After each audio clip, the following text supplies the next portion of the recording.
Patay ang isang buntis sa Ilocos Norte matapos pagsasaksakin habang natutulog. Sa Lucena, Quezon naman, tinutugis ang isang lalaking hulikam na binaril sa batok ang dati niyang karelasyon. Nakatutok si Jonathan Andal. Habang tumitingin sa mga tindang damit ang lalaking ito sa Lucena City, nagpunta sa likuran niya ang isa pang lalaki na biglang bumunot ng baril at ipinutok sa batok ng biktima. Bumulagta ang biktima. Ang namaril tila nabalisa pa bago tumakas. Ayon sa pulisya, naging magkarelasyon ang biktima at sospek. Naghiganti umano ang sospek matapos siyang hiwalayan ng biktima.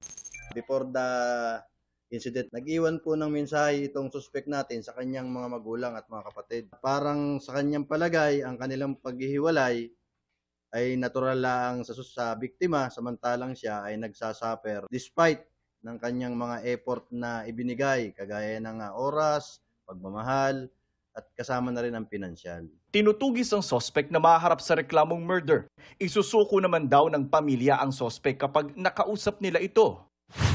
Sa Badok, Ilocos Norte, dead on arrival sa ospital ang isang babaeng 4 na buwang buntis na biktima ng pananaksak. Base sa investigasyon, natutulog ang biktima kasama ng kanyang anak nang biglang pumasok ang sospek at pinagsasaksak siya.